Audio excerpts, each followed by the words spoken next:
rather than that, oh, we need this because we have to build on, it's our research and stuff.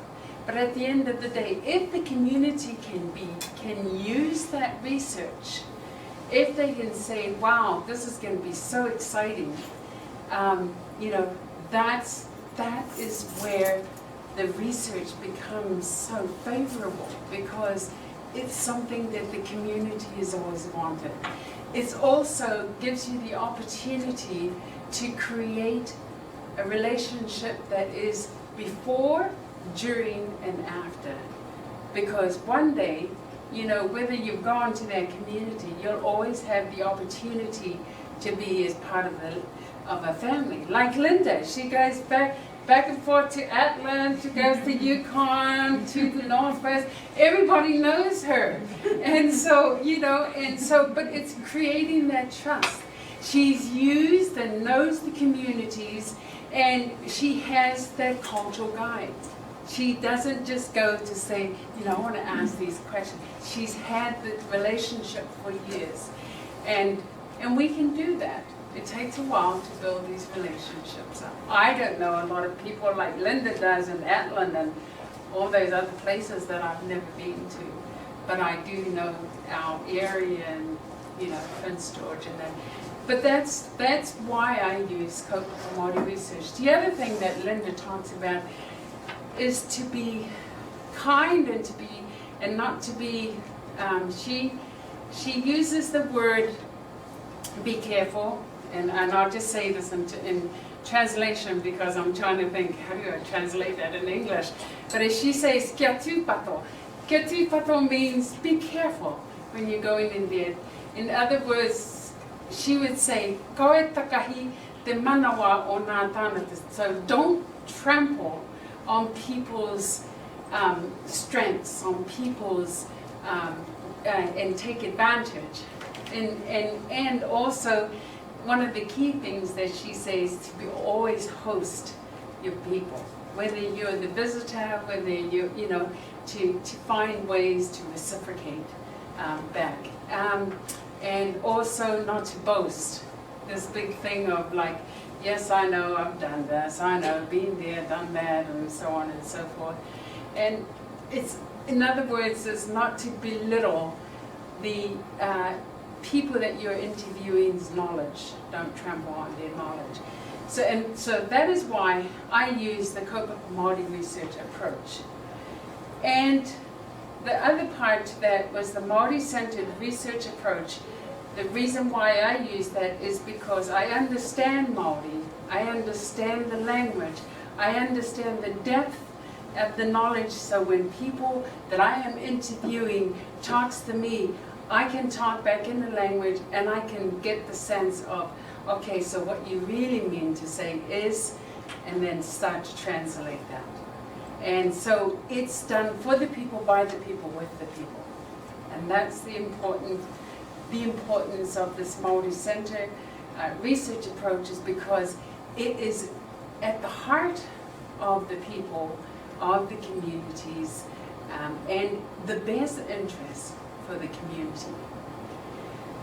So I did use structured and semi-structured questions. And the most beautiful thing about a community, now you have to think about this. See, I've been in Canada for 37 years, but I was out of my community for many, many years prior to that. But I always went back to get involved with cultural activities, cultural events.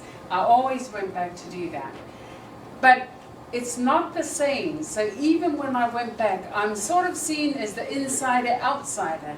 Many of our communities would say, oh, they think they know it all. They go out and they leave our communities and they come back with all this Western knowledge. Boy, who do they think they are? And it's not until much later that you say, well, you know what?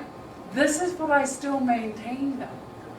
And do you remember the many times where our grandparents and great-grandparents always said, in our language, go to school and learn the other way of learning. Bring back whatever it is that you know, so we're able to know. and we're able to keep up with what's going on.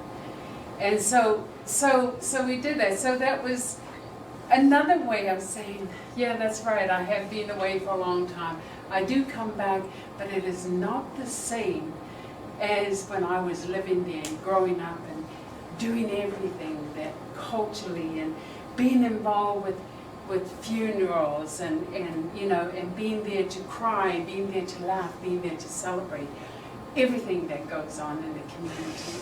And a lot of the people from the communities will often remind you to say, I haven't seen you back here for about 4 or 5 years. Did you know so-and-so, you know, so-and-so passed away? And so in other words, they test to say that we didn't see you, we missed you. We didn't see you celebrate or cry with us, you weren't here. And so those are valid reasons, you know, but then they understand that, you know, you've been away for so long, provided that you come back. And that is one of the main reasons why I thought that this was going to be good, because I can give back to the community. And because they have this biannual festival every 2 years.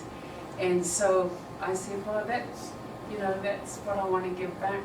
I had always wanted to write about something like this, because the time that I was a performer has certainly changed to what it is now. They're bringing contemporary modes of learning and dancing and singing, and just because they want to keep the younger generation involved and liking the cultural ways. And so I created this values and ethical guidelines, very much like Linda's, but I use, in my territory, we're called the Children of the Mist, because it's very misty in our areas. And we have prolific birds in our area. So I took the birds that I knew, that I grew up with, and I use them as metaphors to look at appropriate ways for entering one of many Indigenous communities. And also, the wonderful thing about this also was when I had my groups that I had interviewed was involved a female elder and a male elder, where the young girls could follow and the young boys could follow. And during our question interviews and that, I didn't really have to do anything. I had to sit there, look, learn, and listen. And while they did most of the work. So they needed to find out certain things themselves. So this was a really wonderful opportunity for them to share their stories. So here's my analysis. I looked at 3 key things. That was the state of consciousness at that time, things that people believe in through space and time, and looking at the experiences and involvement and participation of our communities, and the amount of commitment that goes into the communities. And think of this, though, this is all about sustaining tribal identity, and my analysis and my theories behind this. So I looked at these 3 levels of what it takes to have some understanding of who you are and what it takes to maintain it. So the first piece was looking at those who were born and raised and disconnected from the tribe. Through experiential would have been a performer who observes tribal practices without becoming actively involved, such as myself, you know, going in there and, you know, I'm just observing. Every once in a while I'll jump in. And so, according to the elders, it was, if you wanted to be Tuwe, it was determined by genealogy. The second piece to that was born and raised away, like my children, are Canadian born. And so they didn't they were not raised up around my people, my community, but they would see them every year, every second year, and got to learn things. So born and raised away from the tribal group, but maintains regular contact with the tribe.